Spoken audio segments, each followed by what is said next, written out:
प्यारे मसीह विश्वासियों, जय यीशु की प्रस्तुत है 5 फरवरी 2021 के बाइबल पाठ। पहला पाठ इब्रानियों के नाम पत्र अध्याय 13 पद संख्या 1 से 8 तक से दिया गया है। आपका भातृ प्रेम बना रहे। आप लोग आतिथ्य सत्कार नहीं भूलें, क्योंकि इसी के कारण कुछ लोगों ने अनजाने ही अपने यहाँ स्वर्गदूतों का सत्कार किया है।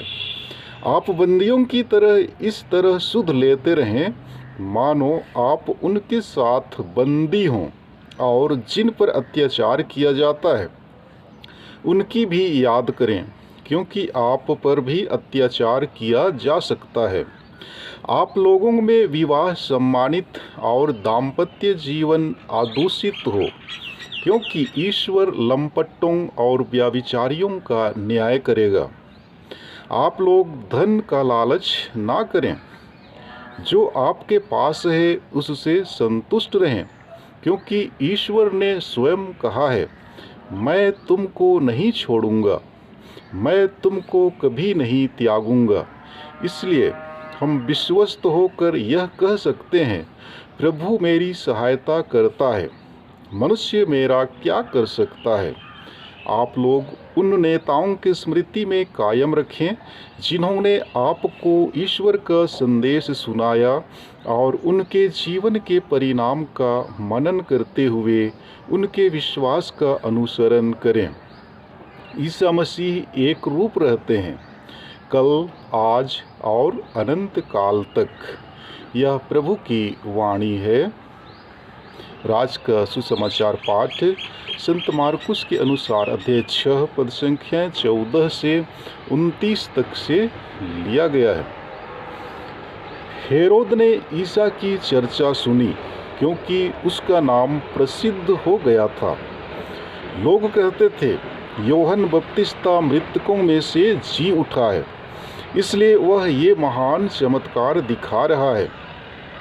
कुछ लोग कहते थे, यह एलियस है। कुछ लोग कहते थे, यह पुराने नबियों की तरह कोई नबी है। हेरोद ने यह सब सुनकर कहा, यह यूहन्ना ही है, जिसका सिर मैंने कटवाया है और जो जी उठा है। हेरोद ने अपने भाई फिलिप की पत्नी हेरोदियस के कारण यूहन्ना को गिरफ्तार किया और बंदीगृह में बांध रखा था, क्योंकि हेरोद ने हेरोदियस से विवाह किया था, और यूहन्ना ने हेरोद से कहा था, अपने भाई की पत्नी को रखना आपके लिए उचित नहीं है। इसी से हेरोदियस यूहन्ना से बैर करती थी और उसे मार डालना चाहती थी, किंतु वह ऐसा नहीं कर पाती थी, क्योंकि हेरोद यूहन्ना को धर्मात्मा और संत जानकर उस पर श्रद्धा रखता और उसकी रक्षा करता था। हेरोद उसके उपदेश सुनकर बड़े असमंजस में पड़ जाता था, फिर भी वह उसकी बातें सुनना पसंद करता था। हेरोद के जन्मदिवस पर हेरोदियस को एक अवसर मिला। उस उत्सव के उपलक्ष्य में हेरोद ने अपने दरबारियों, सेनापतियों और गलीलिया के रईसों को भोज दिया। उस अवसर पर हेरोदियस की बेटी ने अंदर आकर नृत्य किया, और हेरोद तथा उसके अतिथियों को मुग्ध कर दिया। राजा ने लड़की से कहा, जो भी चाहो मुझसे मांगो, मैं तुम्हें दे दूंगा। और उसने शपथ खाकर कहा, जो भी मांगो, चाहे मेरा आधा राज्य ही क्यों ना हो, मैं तुम्हें दे दूंगा। लड़की ने बाहर जाकर अपनी माँ से पूछा, मैं क्या मांगूं? उसने कहा, यूहन्ना बपतिस्ता का सिर। वह तुरंत राजा के पास दौड़ती हुई आई और बोली, मैं चाहती हूँ कि आप मुझे इसी समय थाली में यूहन्ना बपतिस्ता का सिर दे दें। राजा को धक्का लगा, परंतु अपनी शपथ और अतिथियों के कारण वह उसकी मांग अस्वीकार करना नहीं चाहता था। राजा ने तुरंत जल्लाद को भेजकर यूहन्ना का सिर ले आने का आदेश दिया। जल्लाद ने जाकर बंदीगृह में उसका सिर काट डाला और उसे थाली में लाकर लड़की को दिया, और लड़की ने उसे अपनी माँ को दे दिया। जब यूहन्ना के शिष्यों को इसका पता चला तो वे आकर उसका शव ले गए और उन्होंने उसे कब्र में रख दिया। यह प्रभु का पवित्र सुसमाचार है। प्यारे मसीह विश्वासियों, आज माता कलीसिया संत अगाथा को याद करती है। संत अगाथा का जन्म सिसिली के काटानिया नगर में सन 231 ईस्वी में हुआ था। संत अगाथा की जीवनी पढ़ने वाले एवं सुनने वालों के दिल को दहला देती है। जी हाँ प्यारे मसीह विश्वासियों, अगाथा एक कुलीन एवं धार्मिक परिवार में पली बढ़ी थी। अतः बचपन से ही उसमें धार्मिकता का प्रवाह था। इसलिए बाल्यावस्था में ही उसने जीवन भर ब्रह्मचारिणी रहने का व्रत ले रखी थी।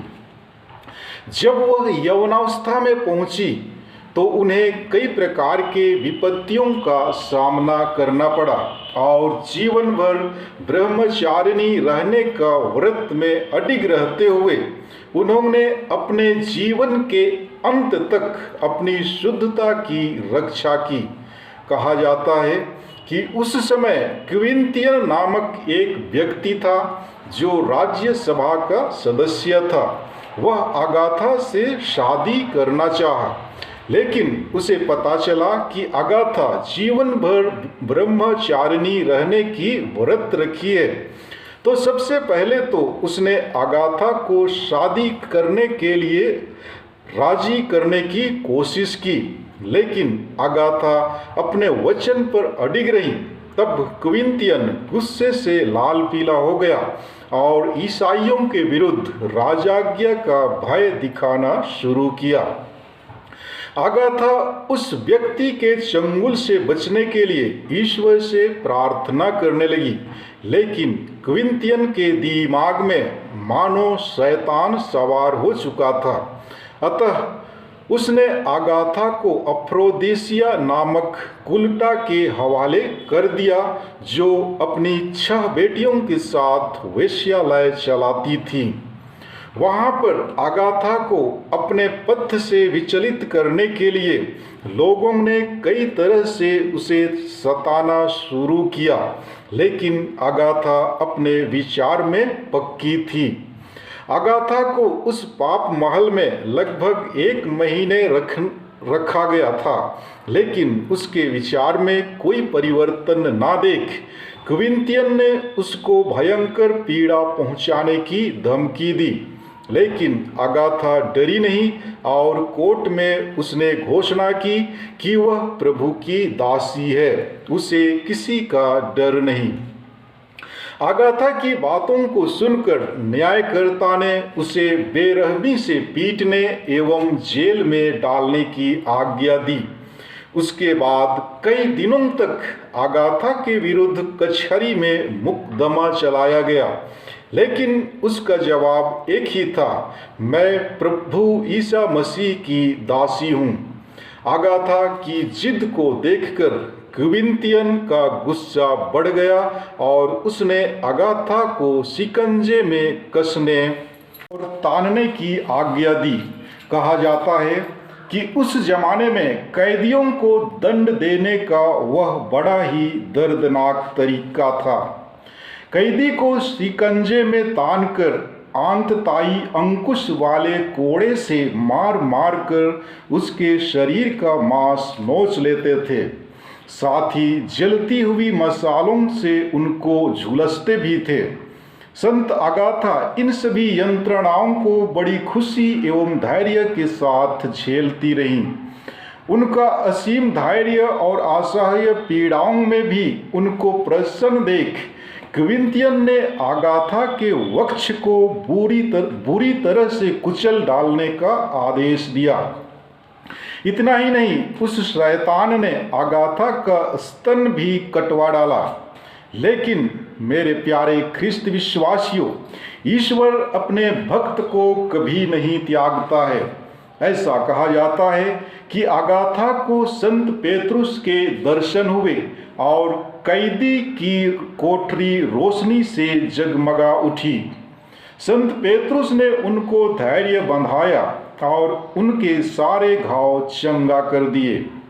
4 दिनों के बाद जालिम एवं क्रूर क्विंतियन ने उसको फिर यंत्रणाएं दी। यंत्रणा झेल चुकने के बाद जब संत अगाथा को लोग कैद कोठरी की ओर घसीटते हुए ले जा रहे थे, तो उन्होंने ईश्वर से इस प्रकार से प्रार्थना करने लगी, मेरे सृष्टिकर्ता परमेश्वर, आपने बचपन से आज तक सदैव मेरी रक्षा की। दुनिया के प्रेम से मुझे अलग करके धैर्यपूर्वक सब कुछ सहने का सामर्थ्य दिया है। अब आप मेरी आत्मा ग्रहण कीजिए। इतना कहने के बाद अगाथा 5 फरवरी सन 251 ईस्वी को चिर निद्रा में निमग्न हो गई। प्यारे मसीह विश्वासियों, यदि हम आज के पाठों पर मनन करें तो संत पौलुस ख्रिस्तियों को प्यार से रहने की सलाह देते हैं। वे सभी ख्रिस्तियों को पारस्परिक प्रेम, अजनबियों का स्वागत करने, कैदियों से मुलाकात करने, दुख से तड़प रहे लोगों की सहायता करने, पवित्रता में जीने का सुझाव देते हैं। और सुसमाचार हमें योहन बपतिस्ता के सिर छेद की याद दिलाता है। योहन बपतिस्ता विवेक, सच्चाई की आवाज़ एवं न्याय का प्रतीक था। अच्छे हृदय वाले लोगों का सत्संग हमें अच्छा, न्यायी और पवित्र बनाता है। बदला, कड़वा अनुभव एवं हृदय में नफरत की भावना हमें बीमार एवं कमज़ोर बनाती है। हेरोदियस अपने हृदय से बीमार थी। वह योहन बपतिस्ता से छुटकारा पाने का अवसर ढूंढने लगी। बदले की भावना रखने वाले लोग दूसरों को नीचा दिखाने के लिए हमेशा अवसर ढूंढते हैं। ईश्वर बुरे विचार रखने वाले और बदले की भावना रखने वाले लोगों से हमारी रक्षा करे। हम संत योहन बपतिस्ता तथा संत अगाथा के उदाहरण से अपने लिए साहस बटोरें। अपनी शुद्धता, अपने धर्म और विश्वास की रक्षा के लिए सब कुछ सहने के लिए तैयार रहें। ईश्वर के प्रति प्रेम एवं सुसमाचार के अनुरूप जीवन द्वारा भी हम महान बन सकते हैं। अतः हमें भी संत अगाथा के समान सच्चे हृदय और मन से ईश्वर की आराधना करनी चाहिए। ईश्वर जरूर हमें हमारे जीवन के कठिन समय में मदद करेगा और अनंत पुरस्कार प्रदान करेगा। साथ ही साथ हम संत अगाथा की मध्यस्थता से उन सभी माताओं एवं बहनों के लिए प्रार्थना करें जो स्तन कैंसर से पीड़ित हैं, क्योंकि संत अगाथा ऐसे लोगों की संरक्षिका संत मानी जाती है। आमीन।